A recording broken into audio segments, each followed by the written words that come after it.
Bonjour tout le monde. Bienvenue à Boire pendant que vous pensez. Wow, that's great. Kenji, il s'appelle Matthew, and notre invité s'appelle Ryan Lazani. How did I do? Did I do okay? No? C'était parfait. Merci beaucoup, Kenji. Very good. Excellent. Great work. Wow, that's very impressive. I didn't expect that at all. That's I'm pretty good. Like I didn't even see you looking at notes or anything like that. Like you had that memorized down pat or what? I was kind of going back to my days of high school French lessons.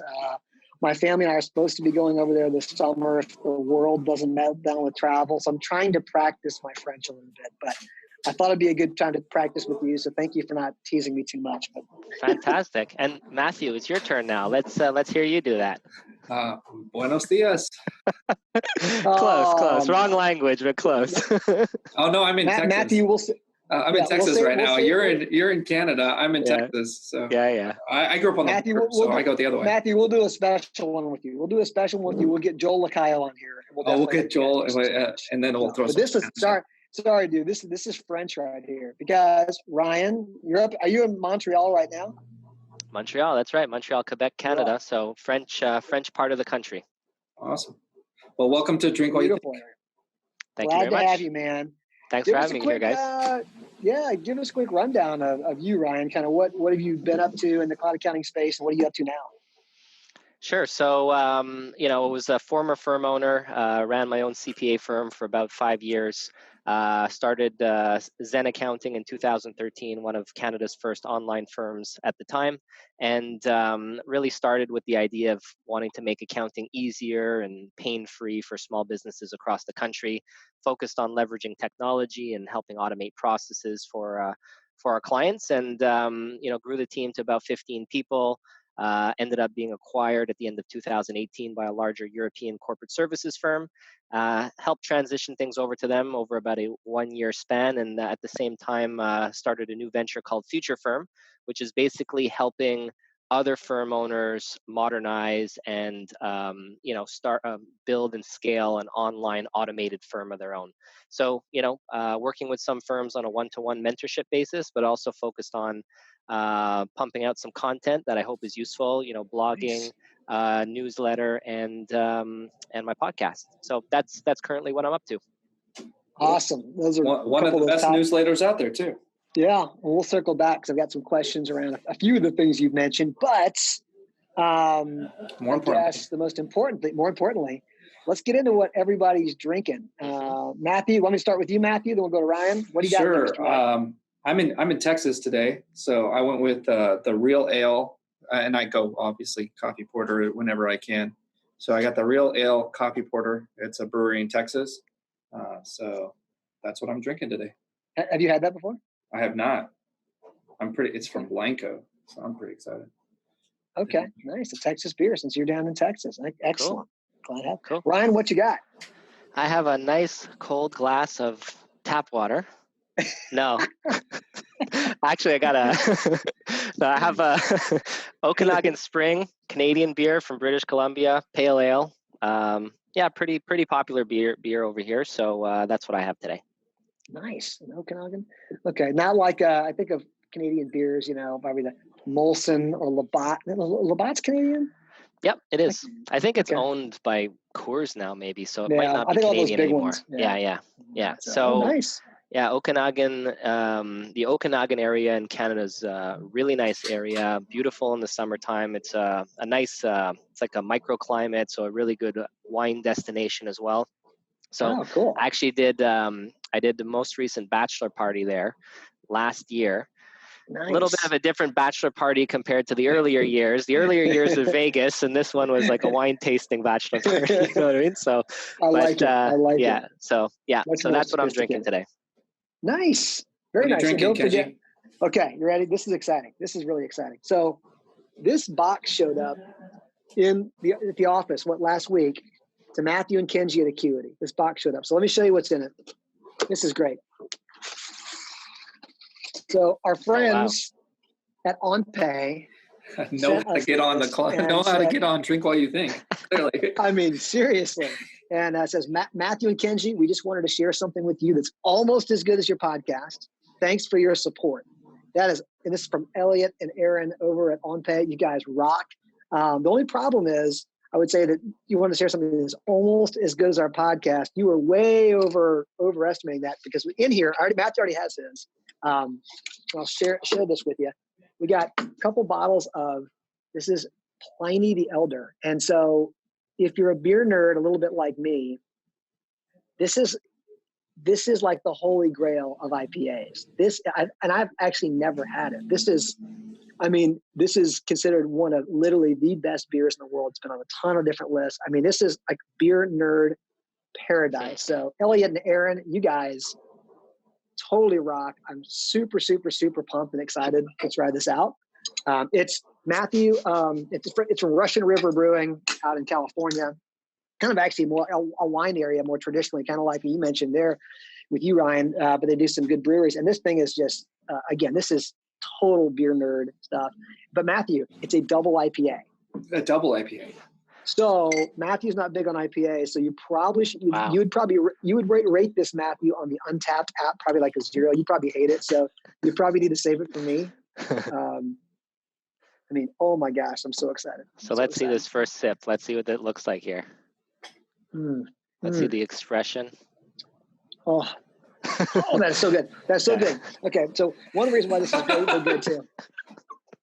Why this is so great is because so many IPAs these days come out like super hazy, and that's like a big thing, like these hazy IPAs, and they're super sweet, kind of juicy, as they say. This is like the old school, kind of like very clean, kind of almost bitter, like just dry almost. Oh, that's awesome. That's awesome. Cheers, everybody. Cheers, guys. I'll try to start. Cheers, everyone. Sante. You got it.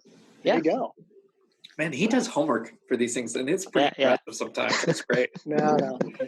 I don't do much other work. This I work on. Matthew can tell you. That's clear. So that's clear. So I do want to. So let's get into some of the questions. And I think, Ryan, your story is actually fascinating. I mean, with you mentioned launching Xen in 2013, and then really 5 years later, I mean, you scaled the thing. You got it to exits with a large international services firm and sold the thing. I just think that's awesome. I think a lot of people talk about starting something, selling it in the space. You were actually one of the few people I know of who's actually done it. I guess one question would be, was that always your intent from kind of day one with Xen? Was like, let me get in and start it and try to get it to a point of exit? Or did that, your idea about what to do with it, did that evolve as you kind of kept scaling the firm? I really had no intention of anything when I started, to be honest. Like I knew from a young age, my father was a businessman, an entrepreneur. He had a printing shop, and he had a small business of his own. So that probably runs in our blood. And I knew from a young age that I probably wanted to have a business of my own as well. I went into accounting as a way to, my dad had some ups and downs in business, and obviously printing didn't do so well in the later days. But, and I learned a few things from that, is that you kind of also have to have a fallback plan. And I think accounting, like having the CPA designation, was my fallback plan if ever I started a business and things didn't turn out so well, like down the road. So I did know from a young age I wanted to start a business. I didn't know what it would be. I went into accounting because I thought it was the language of business. And when I spent about 5-6 years in public practice, and I left that firm, I thought I'd never go back into public practice again. Spent literally a few months in industry before I realized that wasn't for me at all. And I said, you know what? I have all this training in accounting. I'm frustrated with the way that accounting services are delivered today. I did not feel that our professional body was advancing things at all. And the idea when I started was really just, to make accounting easier. And meet clients online and use cloud accounting tools to help automate the process. And when I started, at least in Canada, it was an unknown way of working. And that really excited me because I was venturing into the unknown. It wasn't a tried, tested, and true model. And I really enjoyed that at the beginning, with like tinkering around, toying with different tools and technology and processes, and implementing a model essentially. So I never really, like when I started, it was just an idea to help make things better for small business owners. And I never really thought about what the end goal was. I was just like, maybe I'll do this forever. I never like went into it thinking what is actually at the end. And really, I only started thinking about that when I started getting approached by different firms that were looking to acquire us, because there's a lot of firms out there that want to jump on board with these kind of services. Yeah. So I think like our model was appealing to a lot of different firms out there. And, that's when I really started thinking about, okay, now I have like a decision to make. Do I want to do this forever? Do I want to take another path? Like, what do I want to do with my life? So, and that was really one of the hardest decisions of my life, to actually pull the trigger on that and say, you know what, I'm going to sell something that I put my blood, sweat, and tears into and go off and do something completely different. So yeah, that was just like how it led up to, I'm kind of going a roundabout way of answering your question, but I never really thought about selling the business. It was not a thought of mine when I started it. Yeah. No, I think I love the backstory on that, because I really do think it's a really unique story. I think it's one that many accounting firms aspire to. But again, I haven't seen many people do it yet. And so I think it's really cool that you've got the experience of the story and have done it. Would you, I guess, is there anything, let's say another firm, small firm, was like, Ryan, how do I go and do what you did? Is there anything you would maybe say that surprised you during the process that was different than you expected and maybe just kind of the selling or exit process that most people wouldn't consider, had they not gone through it like you have? Yeah. So I think like in the earlier days when I was starting to get approached by firms, I didn't really know what I wanted, so I went into these discussions not knowing what I wanted, and it just ended up wasting a lot of time on both people's parts, because a lot of the firms that approach you, they don't really know what they want to do either, right? They're just kind of broaching the subject and seeing if there's any interest whatsoever. So, I before you go through this process, you have to be very clear exactly what you want out of it at the end. So in the earlier days, like I said, I didn't know what I wanted. I wasted a bunch of time. But as that progressed and it became clearer and clearer to me that, okay, I'm going to go through with some kind of acquisition, and this is exactly what I'm looking for from the deal, and this is what I'm going to be doing afterwards. So I think that really helps kind of solidify, you can be very upfront right out of the gate, to say, you know what, cool, you're interested, no problem. This is exactly what I'm looking for. And it will avoid, and I've spoken to a number of firms that were in a similar situation. And, a lot of people, they just waste time in the early stages of those discussions because it's not clear to them what they want out of it. Yeah, I think that's great. I mean, Matthew, you and I, we haven't wasted some time. I was going to say, I'm hearing this, I'm like, holy cow, it sounds like us maybe a lot of others. I mean, you'd agree with that, right, Matthew? I mean, that going in. Oh yeah, now I know exactly what to say when we get approached. I was like, I know exactly what to say. It shuts every conversation down almost immediately. Like, I'm having way too much fun to sell it to you for one time's revenue with a 5-year payout. That's just not in the cards. Like, absolutely. Absolutely. But I think it is hard because I think it's appealing to whether it's our ego or just the hard work that all of us put in building a firm when someone approaches you and has an interest. And so I think sometimes there's that fear of like, well, I don't want to scare them off and I'm not exactly sure what I want quite yet. But I agree. I think it's getting really, really clear and not being afraid about that. That's not offensive to a buyer. I think that especially some of those, if they're a true financial buyer, they respect that if you can come with some very clear needs, because you're respecting their time as well too. So I agree with that. Let's see. I was reading, and maybe we'll mention this again. We talked about content earlier, and I think you're focusing on putting out kind of content within the industry. And Matthew said it. I love your future firm, your weekly, newsletter you kind of put out with just really nice and concise. I was looking at earlier this week what you put out, and you were kind of talking about the on-demand or gig economy. Yeah. And I know that it kind of, the newsletter started off talking about talking about Paro, which kind of plays into that, but then also even E&Y kind of saying, hey, they're going to try to lean into kind of the gig economy. Certainly people would say that things like QuickBooks Live are in the gig economy. Yep. I mean, I'll throw this out to kind of all of us, and maybe I'll kick it over to you here, Matthew. I mean, what's kind of the, I don't know, how do you think the gig economy is affecting the accounting industry or today, and what do you expect out of it kind of in the future? Well, I mean, I've done a lot of research, actually. I've talked to in the gig economy and the professional services. I actually got introduced to the CEO of Up Council, had some conversations with the people at Paro, and just kind of, when they were raising money in the space, I was just really curious. Can you mention what Up Council is, Matthew? It's just the gig economy for lawyers. It's like Paro for lawyers, or same kind of thing. So it's just, which I probably should have said earlier. Paro is kind of trying to do that for accounting professionals, essentially. I mean, Ryan, you could probably talk about it better, but anyway, sorry. Uber for lawyers is Up Council. Uber for accountants is Paro. The interesting challenge that I saw, or that they seem to have, was customer acquisition cost is just extraordinarily high online in the accounting and legal space, both when I was talking to them. So they were having lots of challenges on that. Retention was really hard. The gig economy seems to be better for kind of one-off projects than recurring revenue. So a lot of firm owners, they're wanting recurring revenue.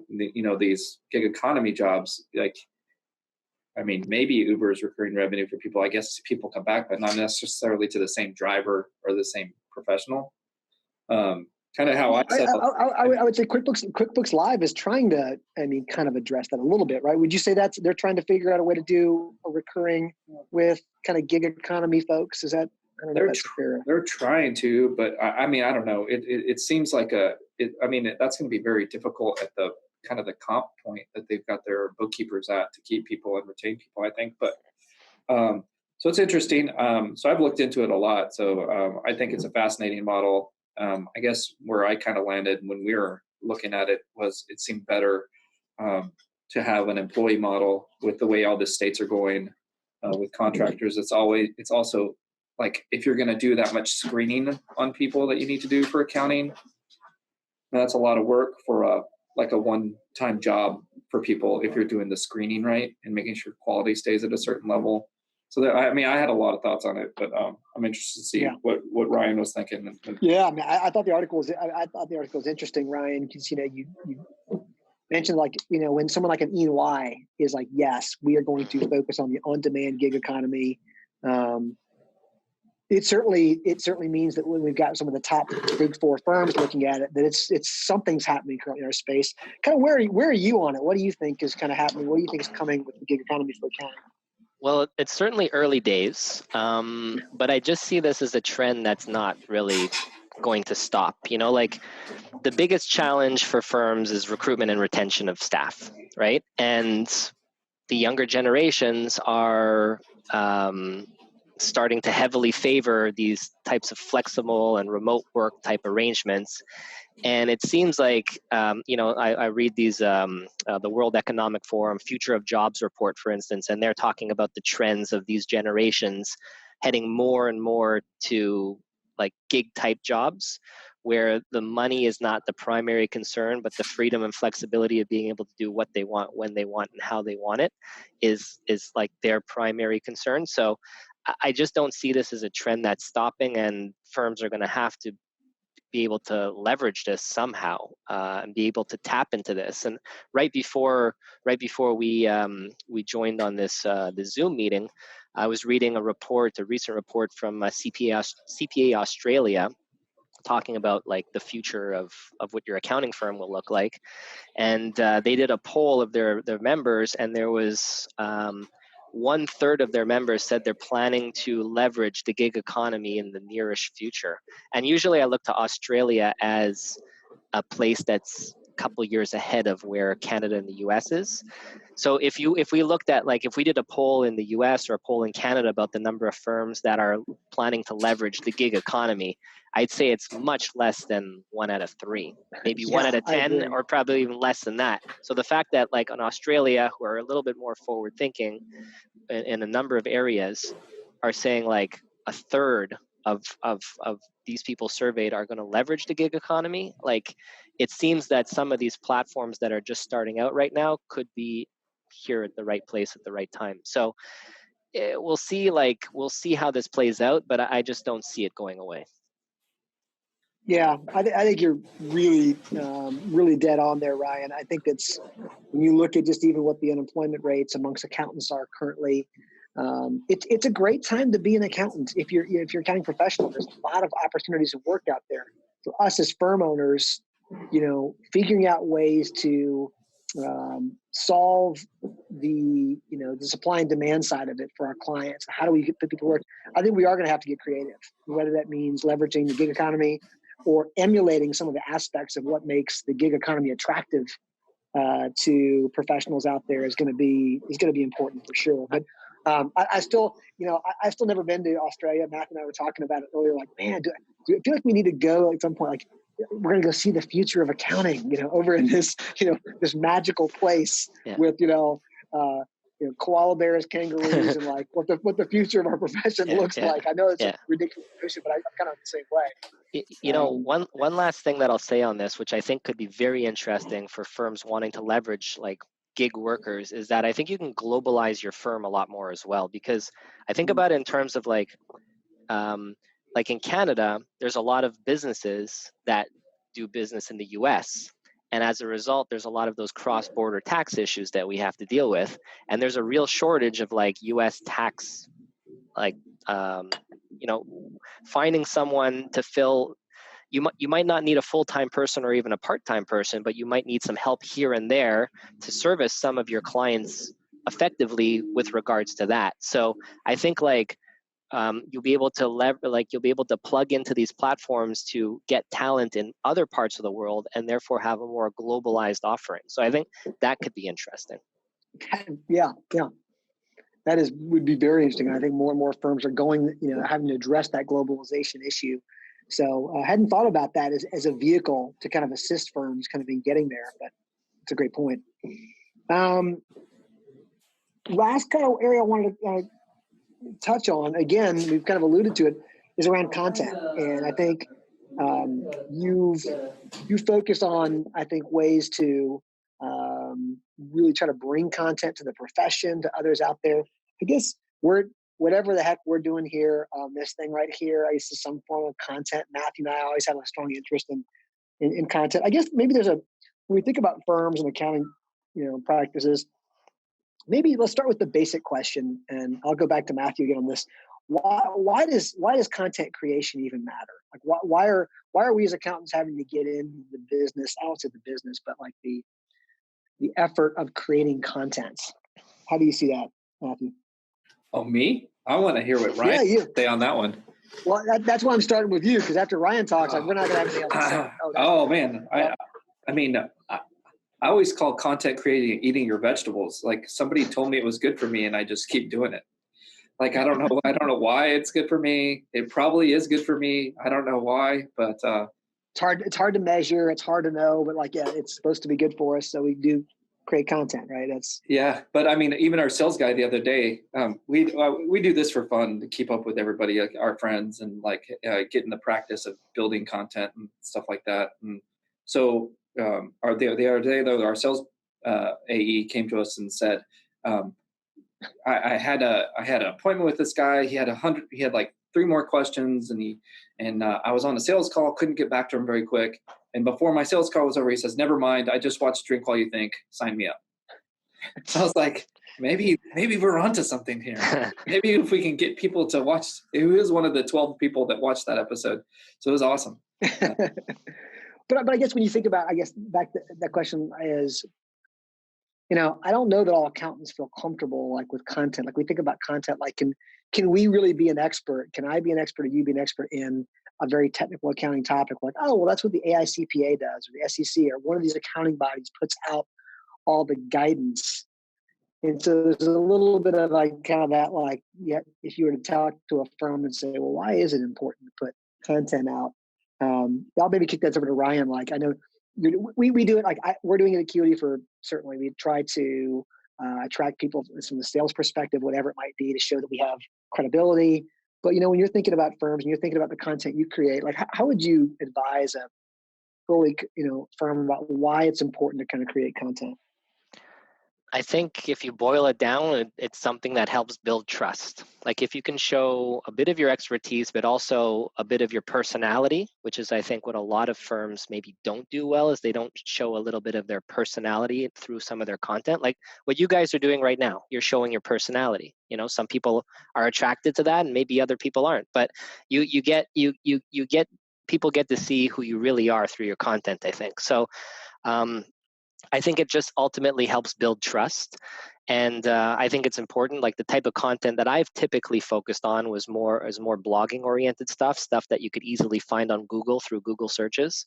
But that's how I'm most comfortable producing content. And you guys like to do, this in a video format. Like that's not something that would suit my personality, for instance, So it's however you feel most comfortable developing however you feel most comfortable getting some of your message out, getting some of your expertise out, and showing off a little bit of your personality as well. And all of that, what that does is it helps build trust with the readers or listeners or your audience. And they're ultimately a percentage of those people will get in touch with you to want to do business with you. Yeah, I think you nailed that. Matthew, you going to say something? You look like you were about ready to jump in. It was loud here in the background, and I was kind of I think that is something that I know you and I, Matthew, have talked a lot about, where you'd end up missing is that personality aspect. We talked to our staff about that. Is I think that oftentimes as accountants, we think that our clients only care about our technical expertise. There is a bar we have to have, that we have to meet, and the criteria that we have to do the work. But at the end of the day, we're trying to develop long-term relationships, recurring work with clients, and they're going to want to work with someone they enjoy working with. And so I think it's a great way to frame that, Ryan, of you have to find a way to showcase a bit of your personality. I think we're sometimes uncomfortable. Who in the world's going to like hearing what I have to say or what I'm doing? And I think most of people in the profession understate that. There's a really, by and large, almost everyone I meet in the profession is interesting, has some unique specializations, things that they are very interested in, have deep subject matter expertise in. And I do think that most accountants feel like, well, I've got to go show that I'm the most technically proficient. Yeah. And I feel like that's a mistake. That's selling themselves short. They're more than that. Yep. And I think it would be great to encourage more people to, hey, to your point, build trust by putting more of yourself out there, whoever you are. And you're going to attract the right clients, the right audience that way. And it's hard to get yourself out there. I remember I invited you onto my podcast. I think it was the first episode. And let me tell you, I was pretty nervous about that because I've never done a podcast before and I had no clue what I was doing and I didn't know how it would turn out. So like it's hard to get yourself out there. And I speak to a lot of firms, like I do some mentoring with some firms, and like they just can't get over that barrier. And you know what, like if you put something out there that's not the best, it's not the end of the world. You have to, you're going to figure out what works well and what doesn't work well. And at the worst, your content just gets buried with the millions of other things out there that's subpar as well. So there's not much risk, I don't think. But yeah, it's not easy to put yourself out there. It's actually very difficult. But you have to kind of get over that hump, I think. Yeah. Well, I think you just spoke in terms too that really resonates with accountants, and that is around risk, right? We're as accounting creatures, we're risk averse. That probably makes us some of us good accountants. We're concerned about risk, and to your point, it really is a low risk proposition. Putting something out there. What's the worst case? It's not something that people are interested in, and it just gets buried out there in all of the other content that's completely flooding us all the time. So. Yep. Anyway, well, I wanted to cover I definitely wanted to make sure I hit those topics. I'm just fascinated by, again, I really think you're one of the really unique stories in the space, that you built something, you exited it successfully.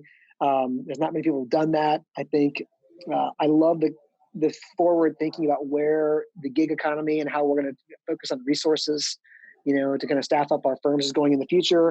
And then I think your content I love. I mean, I've said it before many times, and that Future Firm is an absolute place I go to each week to look at like what content's coming. You guys, accounting, the Cloud Accounting podcast. You recently, like I think, highlighted a whole bunch of different people, like trying to help the professional. Like, hey, follow these people, look at these conferences, follow these individual people are some great ways to kind of get involved in the space. So it was certainly awesome to come on here and have a quick beer with you. To me, I think the hard part for me and Matthew is this. We could do this for 3 hours. Like, oh, this feels so short and too brief.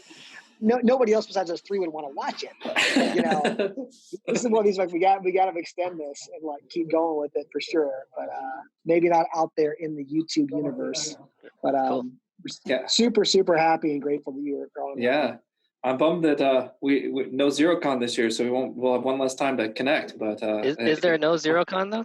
No ZeroCon in 2020. They just announced ZeroCon really? New Orleans 2021 May. I see. The next ZeroCon we got. So okay, all right. Well, I mean, last time I saw you, Matthew, like you know, what I have in mind was that Bitcoin competition. You know, so I can't wait to get back at it again. I know. Yes. Kenji invites the one guy in the drink while you think that has been doing cryptocurrency accounting longer than me, so I can't even say anything. So took you down in that challenge. I think. Yeah, we were number 1 and number 2 in the Bitcoin challenge. Yeah. Did you win what did you win, like a 0.1 Bitcoin or something? Or 0.001 Bitcoin or $100 Bitcoin? I think it was about $300 worth, or I forget exactly. Yeah, pretty good. Yeah, not bad. That's a pretty good. That's a pretty good QuickBooks Connect win. Like there, that was like. Or that might have been U.S. dollars, but converted to Canadian dollars, it's a fortune. You know, so he's rich. So. Yeah, cool. Well, appreciate you guys having me on. It's always a pleasure to chat with you both. Do we have to rate our beers now, Kenji?